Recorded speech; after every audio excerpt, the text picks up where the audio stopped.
3 winter vacations were supposed to heal me, but instead, each one nearly ended my life.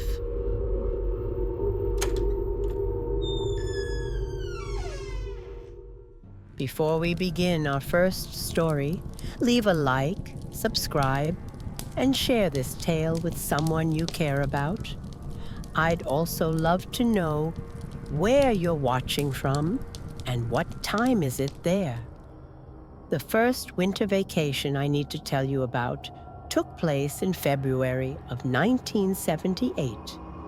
I was 45 years old, and Frank had just recovered from a serious bout of pneumonia. The doctors said he needed rest, fresh air, and a change of scenery. We had been terrified, exhausted, and emotionally drained. And with that difficult period finally behind us, we decided to take a week-long trip. Just the 2 of us, like in the old days. Our daughters were away at college. We found a house for rent through a newspaper advertisement. This was long before the internet, before vacation rental websites and guest reviews. Back then, everything was done the old-fashioned way. You had no technology to rely on, just a phone call and a photograph sent through the mail. The house was located deep in the woods of northern Maine, near a frozen lake, about 40 miles from the nearest town. The owner's name was Mr. Garrett. He had a deep, raspy voice that sounded like someone who had smoked for many years. Over the phone, he assured me the house had everything we would need: a working fireplace, a fully equipped kitchen, plenty of firewood, and complete privacy. "You won't see another person for miles," he said. "Perfect for a quiet getaway." That should have been my first warning. We arrived Sunday afternoon. The drive took us along roads that grew narrower and narrower until we reached what was barely more than a dirt track, packed down with snow. The house appeared suddenly between the trees, a 2-story wooden structure with darkened windows and a sagging porch. It looked older and more run down than in the photograph. But no one would deliberately make a property they were trying to rent look worse, right? Frank pulled in beside an old pickup truck parked in the driveway. "Must be the owner," he said. "He's probably here to give us the keys." But something about that truck bothered me. The windows were covered in frost, like it had been sitting there for days, not just arrived. And there were no fresh tire tracks in the snow, except our own. Mr. Garrett emerged from the house as we were getting our luggage. He was a large man, maybe 6 feet tall and heavy-set, wearing a thick winter coat and a wool hat pulled low over his ears. His face was weathered, with deep lines around his mouth and eyes that seemed to study us a bit too intently. "You made good time," he said, his breath visible in the cold air. "Roads can be tricky this time of year." He handed Frank the keys and gave us a quick tour of the house. The interior was dark and musty, with heavy curtains covering most of the windows. The furniture was old but functional, and true to his word, there was a large stone fireplace in the living room with a substantial pile of firewood stacked nearby. "Heat's a bit temperamental," Mr. Garrett said, gesturing to an old radiator in the corner. "But the fireplace works fine. Keep it going and you'll be warm enough." He showed us the kitchen, the 2 bedrooms upstairs, and the bathroom. Everything looked acceptable, if a bit dated. But I kept noticing odd things. There were locks on the outside of both bedroom doors, not inside, where you'd normally have a lock for privacy, but outside, like the rooms were meant to keep people in rather than out. "Why are the locks on the outside?" I asked. Mr. Garrett didn't even glance at them. "Previous owner had kids. Used to lock them in when they misbehaved. Never got around to changing them."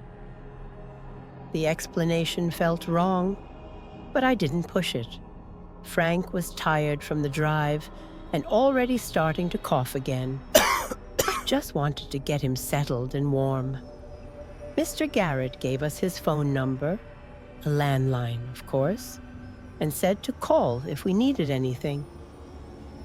"I'm about 10 miles south," he said, "but I check on the property every few days.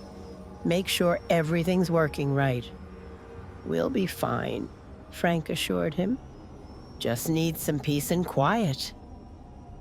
After Mr. Garrett left, I started unpacking while Frank got a fire going. The house slowly began to warm up, and by evening, it almost felt cozy. We made dinner from the groceries we'd brought, drank some wine, and went to bed early. But I couldn't sleep. The house made noises, creaks, and groans that old houses always make. But somehow these seemed different, more deliberate, like someone was moving around downstairs, trying to be quiet, but not quite succeeding. Around 2 in the morning, I heard the front door open. I sat up immediately, my heart racing. Frank was sound asleep beside me, still exhausted from his illness. I listened carefully, barely breathing. Footsteps, slow, heavy footsteps crossing the living room floor below us. Someone was inside the house. At this point, would you hide or go downstairs to confront whoever it is? Tell me in the comments. I shook Frank awake, whispering urgently, "Someone's downstairs." He was groggy at first, but then he heard it too. The footsteps had stopped, but now there was the sound of cabinet doors opening and closing in the kitchen. Frank got out of bed and grabbed a heavy flashlight from his suitcase. "Stay here," he whispered, but I wasn't about to let him go down there alone. We crept to the bedroom door and opened it slowly. The hallway was dark, but a faint light was coming from downstairs, flickering like a flashlight beam. We made it halfway down the stairs when the light suddenly went out. Everything went silent. Frank called out, "Who's there? This is private property." No response, just darkness and silence. We waited there on the stairs for what felt like hours, but was probably only a few minutes. Finally, Frank continued down, and I followed close behind. He switched on his flashlight and swept it across the living room. Empty. The kitchen was empty too. Nothing looked disturbed, but the front door was unlocked. I knew I'd locked it before we went to bed. I was certain of it. "Probably just the wind," Frank said, but his voice lacked conviction. "These old houses, the locks don't always catch properly." We checked every room, every closet, every possible hiding place. There was no one there. But I noticed something Frank didn't. Wet footprints on the kitchen floor, leading from the back door to the pantry and then disappearing. Someone had been inside, and recently. I didn't mention the footprints. Frank needed rest, not more stress. But I barely slept the rest of that night, listening to every sound, watching the bedroom door. The next morning, everything looked normal. The footprints had dried and were barely visible. I convinced myself I'd imagined how clear they'd been. Maybe Frank was right. Maybe it was just the wind, just the house settling, just my imagination running wild.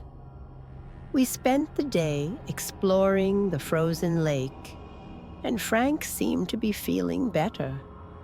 The fresh air was doing him good. By evening, I'd almost forgotten about the nighttime intrusion. But that night, it happened again. This time, I was ready. I'd stayed awake, pretending to sleep, watching the bedroom door.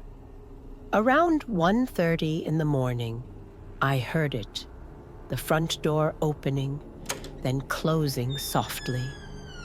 I got out of bed without waking Frank and moved to the top of the stairs. I could see a light moving around downstairs again. That same flashlight beam sweeping across the walls. And then I heard something that made my blood freeze. Humming. Someone was humming a tune, low and off-key. I recognized the voice immediately. It was Mr. Garrett. The landlord was inside our rental house in the middle of the night, letting himself in without permission, moving through the rooms like he owned them, which, technically, he did. But that didn't make it any less terrifying. I watched as his flashlight beam moved into the hallway below, then started toward the stairs. He was coming up. I rushed back into the bedroom and locked the door, thankful now for that interior lock I'd tested earlier in the day. I shook Frank awake and whispered what was happening. The footsteps reached the top of the stairs and stopped outside our bedroom door. There was a long pause, then the doorknob turned slowly. It rattled against the lock. "Frank?" Mr. Garrett's voice came through the door. "Margaret, everything all right in there?" Frank called back, his voice stronger than I expected. "What are you doing in our house at 2 in the morning?" Another pause. "Just checking on things, making sure the heat's working. You didn't answer when I knocked." "You didn't knock," I said. "And we're fine. Please leave." "Just doing my job," Mr. Garrett said.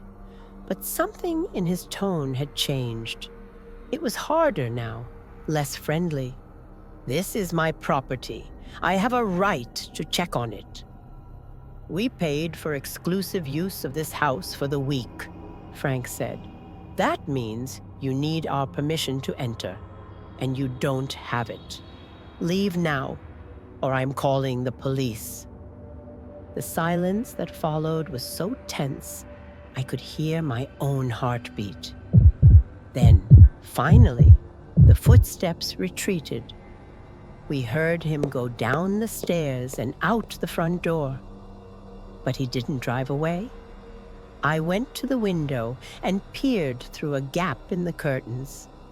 His pickup truck was still there, and I could see him sitting in the driver's seat, just watching the house. He sat there until dawn. As soon as it was light enough, we packed everything as quickly as we could. We didn't even bother with breakfast. Frank was furious, and I was terrified. We'd paid for a week, but neither of us was willing to spend another night in that house. As we loaded the car, Mr. Garrett got out of his truck. "Leaving early?" he asked, his tone almost mocking. "Yes," Frank said shortly. "And we'll be reporting this behavior." Mr. Garrett smiled then, and it was one of the most unsettling expressions I've ever seen. "You do that, but you might want to check the rental agreement first. Section 12. You break the lease early, you forfeit the full deposit. No refunds for any reason." We left anyway. The money didn't matter. We just needed to get away from him and that house. It wasn't until we were 50 miles down the road that Frank pulled over at a gas station to call the police.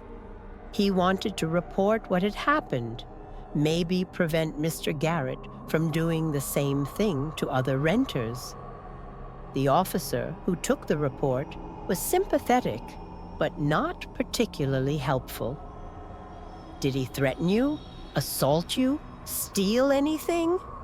"No, but then there's not much we can do. He owns the property. Legally, he's allowed to enter for maintenance purposes. You'd have to prove he intended to harm you." "He was in our house in the middle of the night, watching us," I said. "I understand, ma'am. It's definitely inappropriate. But it's not criminal unless we can prove intent." We never got our deposit back, and about 6 months later, I happened to see a small article in a newspaper from Maine. A couple had disappeared while vacationing in a rental house in northern Maine. The house belonged to a man named Gerald Garrett, who was being questioned by police. They found the couple's bodies buried in the woods behind the house. They'd been killed in their sleep, then dragged outside. Mr. Garrett had been entering their rental house every night for 3 nights, watching them, studying their patterns, waiting for the right moment. We were supposed to be there for a full week. If we'd stayed, if Frank hadn't insisted we leave immediately, we would have been his next victims. Sometimes I think about those locks on the outside of the bedroom doors, and I wonder how many other people never made it home from their quiet winter getaway.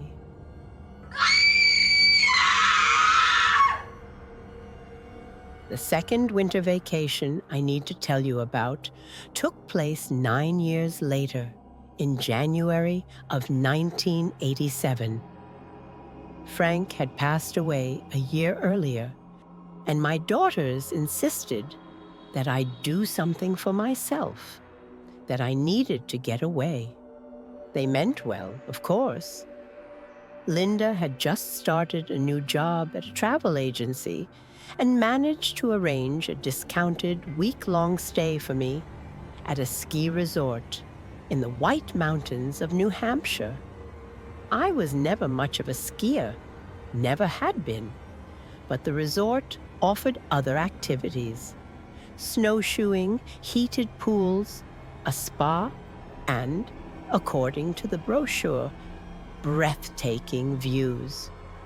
Linda showed me glossy photographs of smiling guests in cozy sweaters, holding mugs beside massive stone fireplaces. "You need this, Mom," she said. "You've been through so much. Go, relax, meet people. You might even enjoy it." I didn't want to go.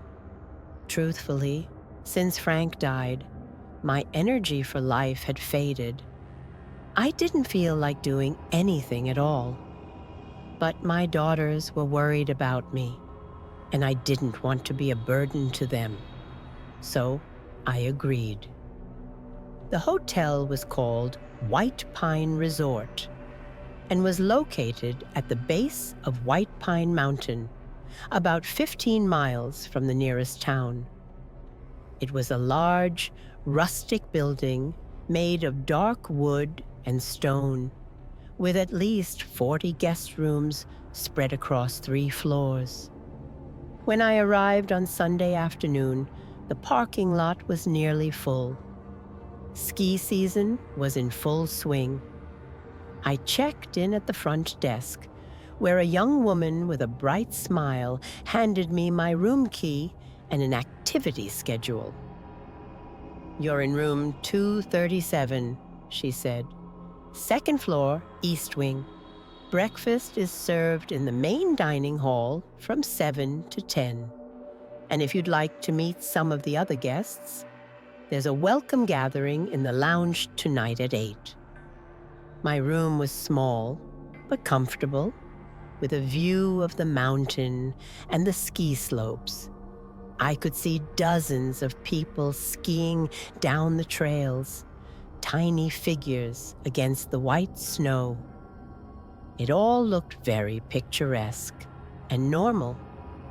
That first evening, I decided to attend the welcome mixer. I thought it might be good to talk to people, to try to pull myself out of the grief that had been suffocating me for months. The lounge was crowded with guests, couples, families, groups of friends, all laughing and drinking wine and hot cider. I found a seat near the fireplace and accepted a glass of wine from a passing waiter. A woman about my age sat down next to me. She had short gray hair and kind eyes. "First time here?" she asked. "Yes," I said. "My daughter booked it for me. I'm not even sure why I came, to be honest." She smiled sympathetically. "I'm Helen. I come here every year with my husband. We love it. The staff is wonderful, the food is excellent, and the mountain is beautiful." We talked for a while, and I started to feel a bit better about being there. Helen introduced me to her husband, George, and a few other regular guests.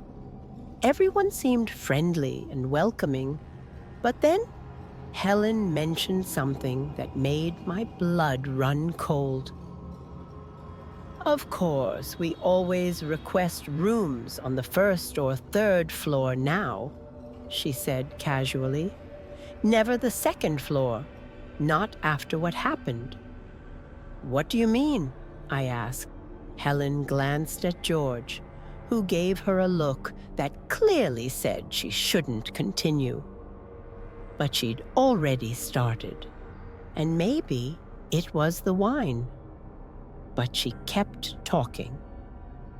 "There was an incident about 5 years ago," she said quietly. "A young couple staying on the second floor. They went missing one night, just vanished from their room. The police searched everywhere, the mountain, the woods, the building itself. Never found them." "That's terrible," I said, feeling my stomach tighten. "But surely it was just an accident. Maybe they went hiking and got lost." Helen shook her head. "Their belongings were still in the room. Their car was still in the parking lot.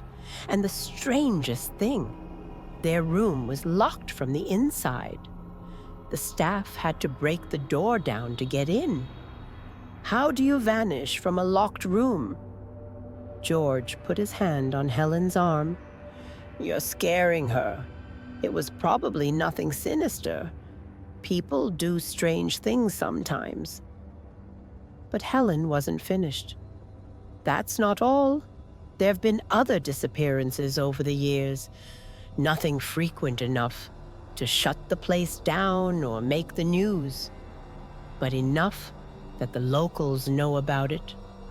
Always guests on the second floor, always during ski season, always without a trace. I felt my mouth go dry. I'm on the second floor, I said quietly. Room 237. Helen's face went pale. Oh dear, I'm so sorry. I didn't mean to frighten you.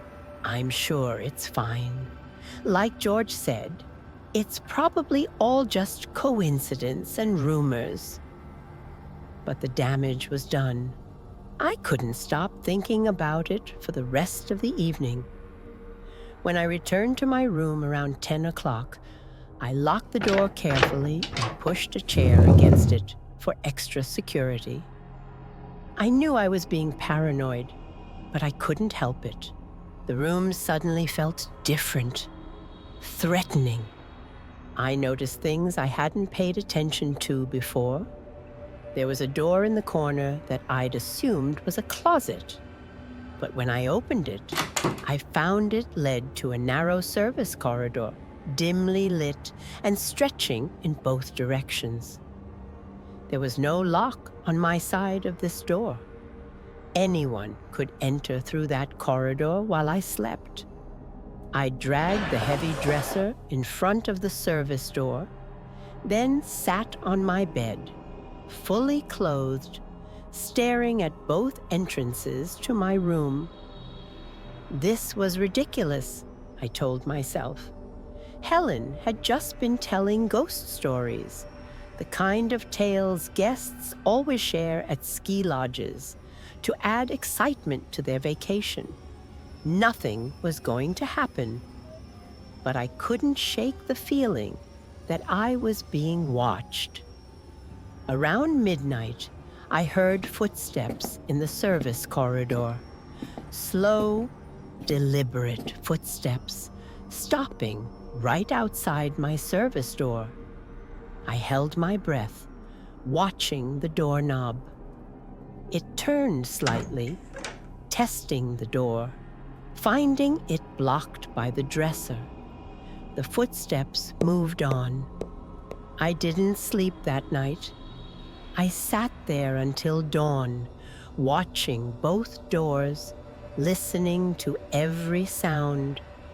When morning finally came, I was exhausted and terrified. I went down to breakfast and found Helen and George at a table by the window. I sat with them and told them what had happened. George frowned. The staff does make rounds at night, he said, checking for maintenance issues, making sure everything's secure. That's probably all it was. At midnight? I said. Through the service corridors? Helen reached across the table and squeezed my hand. Request a room change. Tell them you're not comfortable on the second floor. They should accommodate you. I took her advice. I went to the front desk and asked to be moved to a different floor. The clerk, a young man with a nervous smile, checked his computer. I'm sorry, ma'am, he said. We're completely booked for the rest of the week. Every room is occupied. I can put you on a waiting list in case someone checks out early, but I can't guarantee anything. I don't feel safe on the second floor, I said, trying to keep my voice steady. The clerk's smile faltered slightly. Has something happened? Is there a problem with your room? I couldn't very well tell him. I was afraid of disappearing, based on a rumor and some footsteps in the night. It's just a personal preference, I said. He nodded sympathetically, but offered no solution. I spent that day trying to distract myself. I went snowshoeing with a guided group, had lunch in town, and didn't return to the lodge until evening. But as soon as I walked into the lobby, I felt that same sense of dread settling over me. I stopped at the front desk again. A different clerk was working now, an older woman with glasses and a stern expression. "Excuse me," I said. "I'm in room 237, and I was wondering if you could tell me, has there been any history of problems with that room?" The woman's expression didn't change. "What sort of problems?" "I've heard rumors about guests going missing from the second floor." She stared at me for a long moment, then said flatly, "I don't know what you're referring to. All our rooms are perfectly safe. If you're experiencing any issues with the accommodations, please let me know, and I'll do my best to address them." It was a complete shutdown. She wasn't going to tell me anything. That night, I took precautions. I kept my room key in my pocket at all times. I charged my flashlight and kept it next to the bed. I moved the dresser in front of the service door again and pushed the chair against the main door. But around 2 in the morning, I woke up to a sound that made my heart stop. Someone was inside my room. I could hear breathing, slow and steady, coming from the corner near the window. I stayed perfectly still, pretending to be asleep, my hand moving slowly toward the flashlight. My fingers closed around it, and I switched it on, swinging the beam toward the corner. A man stood there, completely still, watching me. What would you do in that moment? Freeze, scream, or fight back? He was wearing dark clothing and a ski mask that covered his entire face except his eyes. Those eyes stared at me without blinking, without emotion. I screamed and threw the flashlight at him. It hit him in the chest, but he didn't even flinch. He just took a step toward the bed. I scrambled backward, tangling myself in the blankets, still screaming as loud as I could. The man took another step, then another, and then, suddenly, there was pounding on my door, voices shouting, "Security! Open the door!" The man in the mask turned and moved swiftly to the service door. He shoved the dresser aside with surprising strength. It barely slowed him down, and disappeared into the corridor. I ran to the main door, pulled the chair away, and unlocked it. 2 security guards rushed in, followed by the night manager. "There was someone in my room," I gasped. "A man in a mask! He went through the service door." One of the guards immediately went after him through the corridor, while the other stayed with me. The night manager, a thin man in his 40s, looked around the room with concern. "How did he get in?" he asked. "I don't know. I had everything locked and blocked." The guard who chased the intruder returned a few minutes later, shaking his head. "No sign of anyone. The corridor is empty." "He was just here," I insisted. "You have to believe me." The night manager's expression was skeptical but polite. Of course we believe you, Mrs. Walsh. We take all security concerns very seriously. We'll file a report and review the security footage. But I could see it in their faces. They thought I'd had a nightmare, that I'd imagined the whole thing. I'm moving to a different hotel, I said. Right now, tonight. The night manager tried to convince me to stay, offering a different room, a refund, a free week's stay in the future. But I refused. I packed my belongings while the security guard stood in the hallway, and I left White Pine Resort at 3 o'clock in the morning. I drove straight through to the nearest town and checked into a small motel. I was shaking so badly I could barely hold the pen to sign the register. The next day, I called Linda and told her everything. She was horrified and guilty, blaming herself for sending me there. But I told her it wasn't her fault. How could she have known? A week after I got home, I received a phone call from the New Hampshire State Police. They'd received my contact information from the lodge and wanted to ask me some questions about my experience. I told them everything. The rumors Helen had told me, the footsteps in the corridor, the man in my room. The detective on the phone was quiet for a moment, then said, "Mrs. Walsh, I need to ask you something. Did anyone at the lodge tell you about the service corridors?" "No," I said. "I just found one when I opened what I thought was a closet." "Those corridors are supposed to be staff only," the detective said. "Locked from the guest side. Only maintenance and housekeeping have keys. But we've discovered that several of the locks have been disabled. Someone's been accessing guest rooms through those corridors for years." My blood ran cold. "Have you found out who?" "We're investigating, but I need to tell you something else. After your incident, we searched the lodge thoroughly. We found a space behind the walls on the second floor.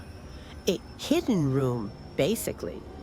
It had been there for decades, probably built during the original construction.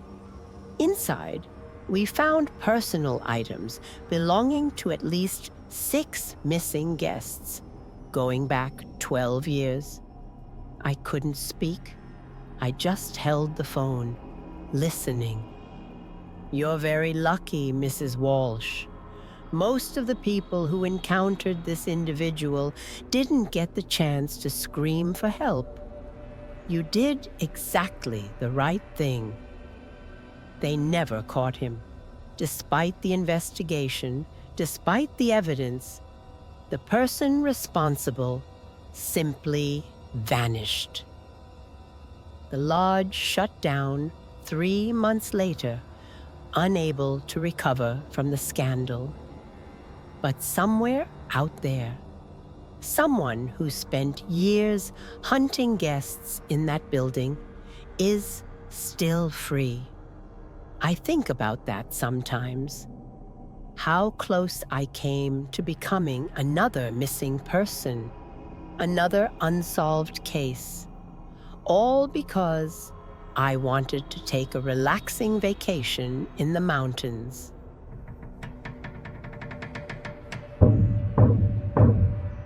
The third and final winter vacation I need to tell you about took place in December of 1996.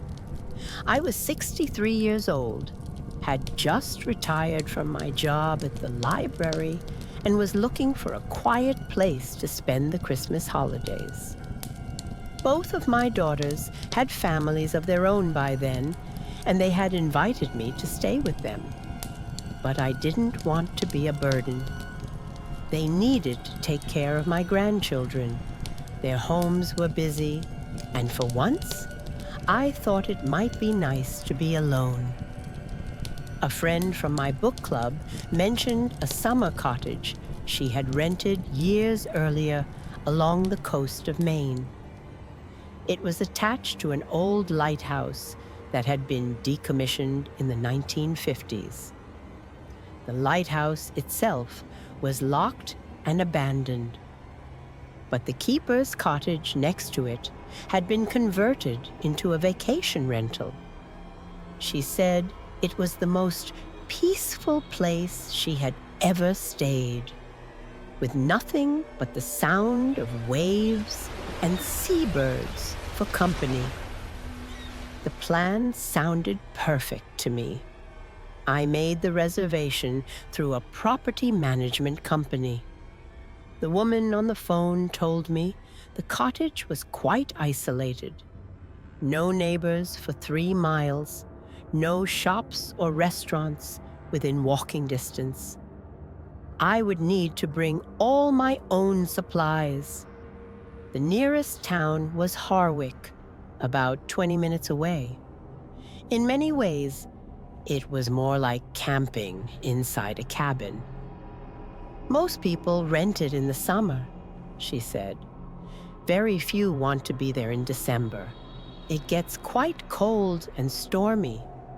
Are you sure you're prepared for that? I assured her that I was. I had grown up in Vermont. I had learned how to deal with cold weather at a young age. It was child's play to me. On December the 20th, I drove in along a narrow road that twisted its way along the coast. The ocean was gray and churning, white foam visible even from a distance. The air was gloomy, but the scenery was breathtaking. As I rounded a bend, the cottage appeared suddenly. A small, weathered building with white wooden siding and dark green shutters. Behind it rose the lighthouse, a tall white tower with its lantern room boarded up and its paint peeling away in long strips. The cottage key was supposed to be under the mat, exactly as the property manager had said. I let myself in and looked around. The interior was simple but clean.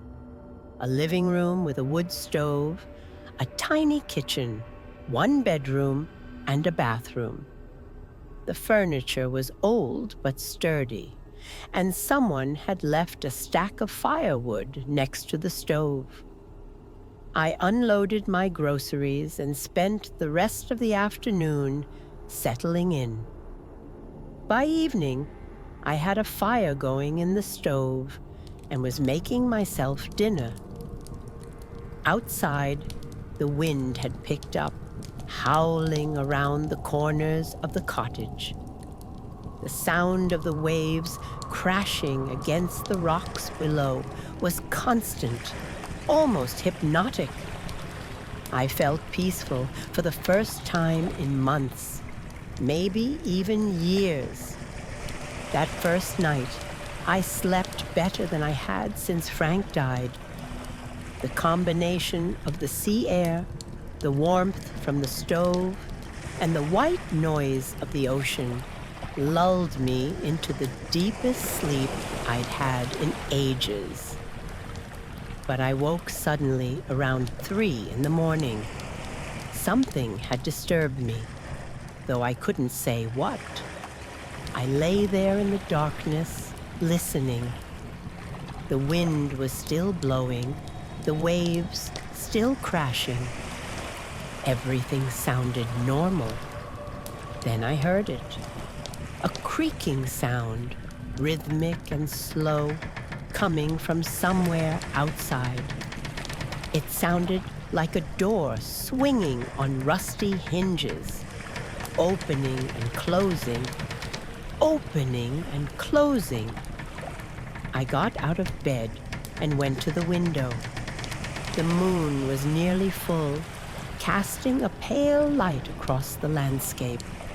I could see the lighthouse clearly, its white tower stark against the night sky. And I could see that the door at the base of the lighthouse was open, swinging slowly in the wind. That was strange. The property manager had specifically told me the lighthouse was sealed up. No one was supposed to be able to get inside.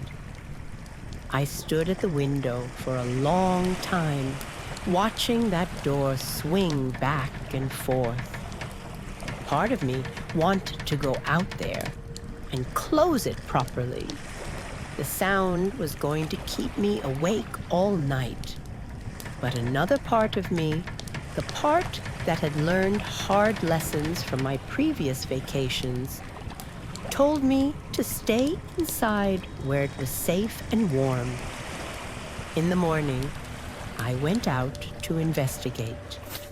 The lighthouse door was closed now, and when I tried the handle, it was locked. I walked around the entire base of the tower, looking for any signs that the door had been opened during the night. There were no footprints in the frost except my own. No indication that anyone had been there. Maybe I'd imagined it. Maybe the moonlight had played tricks on my eyes.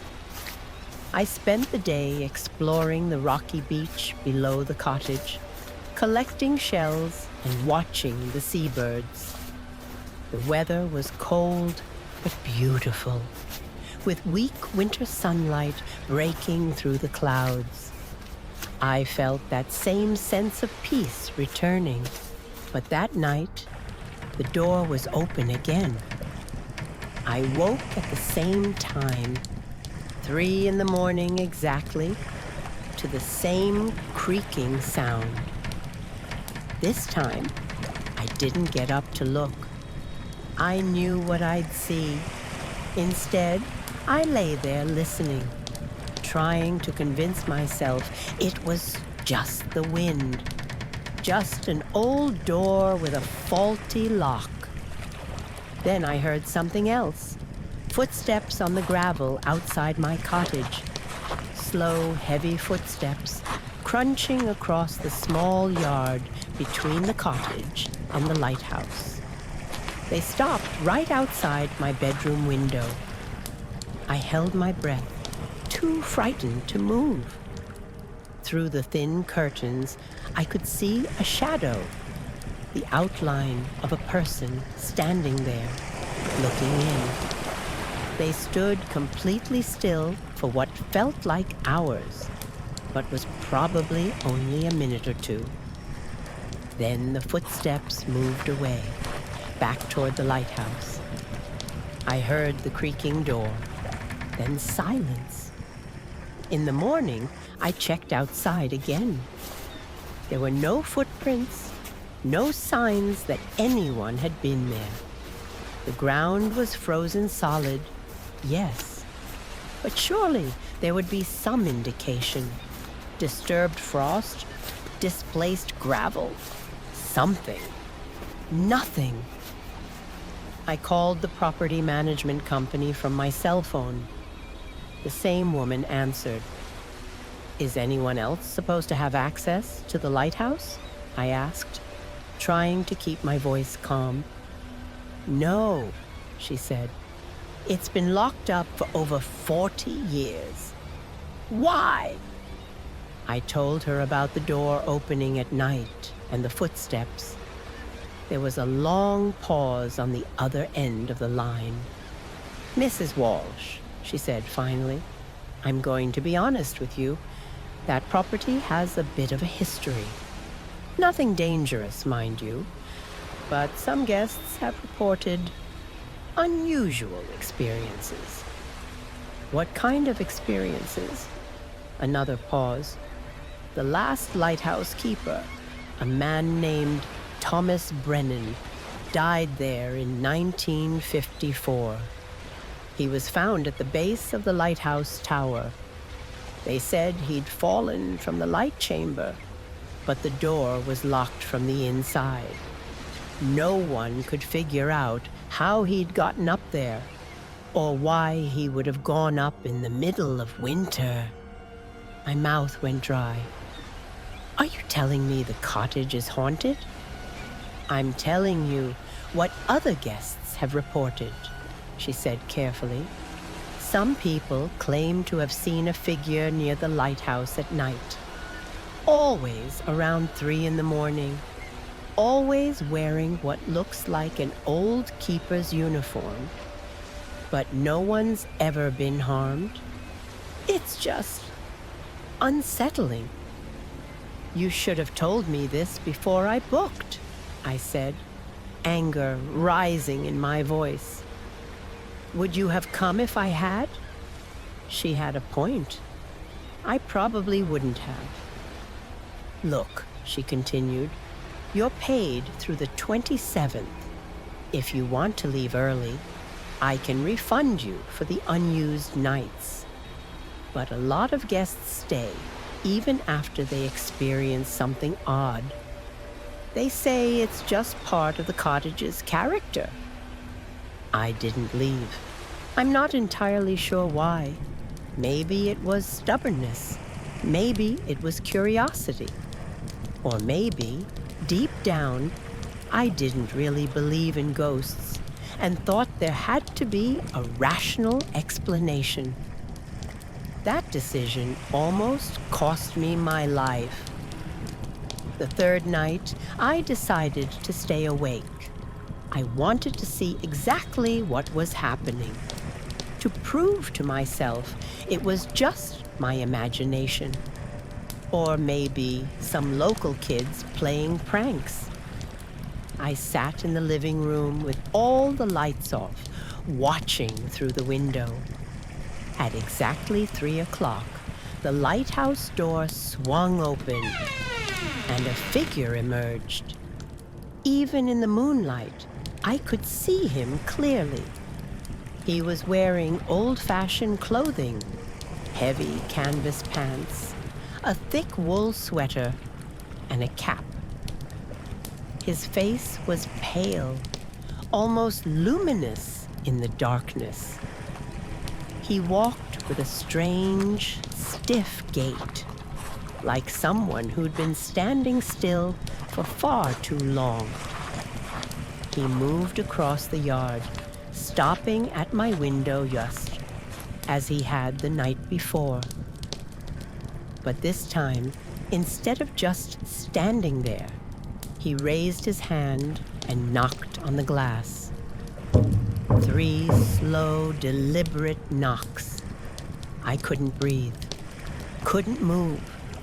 I just sat there, frozen, staring at him through the window. His face was wrong, not just pale, but empty somehow. His eyes were dark hollows, and his expression was completely blank. He knocked again, harder this time. Then he spoke. His voice was muffled by the glass, but I could hear it clearly enough. "Let me in. It's so cold out here." Every instinct screamed at me to stay silent, to not respond, to pretend I wasn't there. But I heard myself saying, almost involuntarily, "Go away. You're not real." The figure's head tilted slightly, as if considering my words. "I was real once. I kept the light burning every night, no matter the weather. That was my duty. And then they shut it down, left me here with nothing to do, nowhere to go." "You're dead," I whispered. "Thomas Brennan died in 1954. "Did I?" He pressed his hand against the glass. "Or did I just stop being noticed? I've been here all along, keeping watch, waiting for someone to see me, someone to acknowledge that I'm still here." His hand began to push through the glass. Not breaking it, not shattering it, just passing through it like it was water. I scrambled backward, knocking over my chair. The figure's arm was inside my cottage now, reaching toward me. "Don't run," he said. "I just want to talk. I've been alone for so long. Just let me in.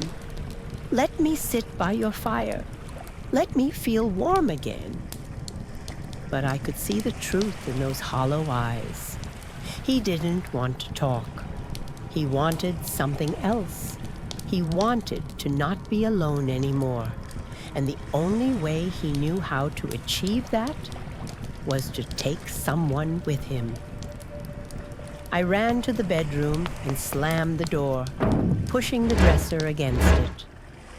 Outside, I could hear him moving through the cottage. Not walking. He didn't seem to need to walk anymore. He was just there, first in the living room, then in the kitchen, then right outside my bedroom door. "Margaret," he said, and the fact that he knew my name made everything worse. "Margaret, please. I don't want to frighten you. I just don't want to be alone anymore. It's been 42 years. 42 years of nothing but darkness and cold and watching the waves. You understand loneliness, don't you? You've been alone too." He was right. I had been lonely. Desperately, achingly lonely since Frank died. And for just a moment, I felt a terrible sympathy for this thing outside my door. But then the doorknob began to turn, and I remembered all the stories I'd heard over the years about ghosts and spirits. They couldn't hurt you unless you invited them in, unless you gave them permission. "You can't come in," I said firmly. "This isn't your place anymore. You need to go back to wherever you came from." The doorknob stopped turning. There was a long, terrible silence. Then I heard a sound that will haunt me for the rest of my life.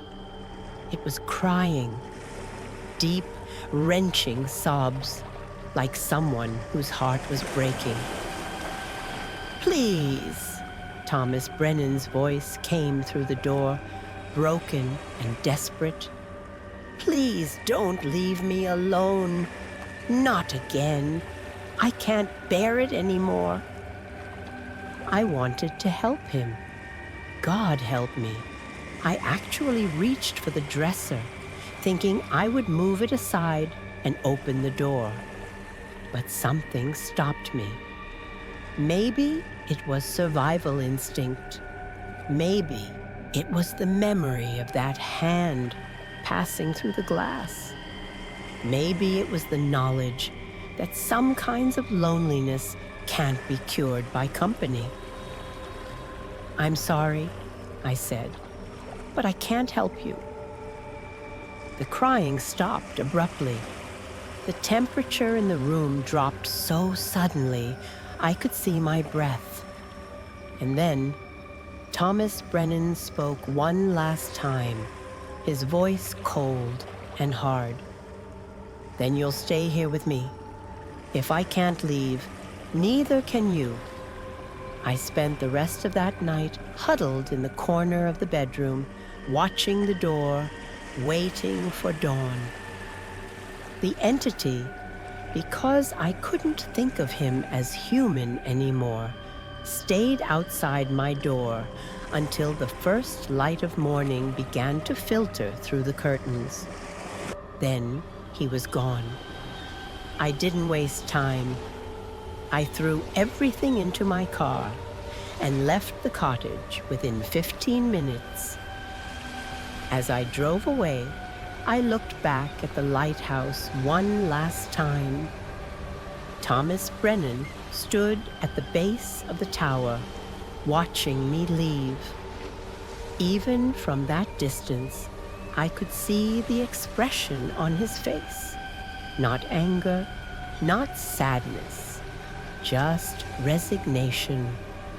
The look of someone condemned to an eternity of the same meaningless existence.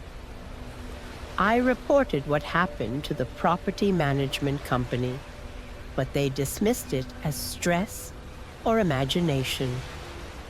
I later learned that 3 more guests stayed at that cottage over the next year. 2 of them left early, reporting similar experiences.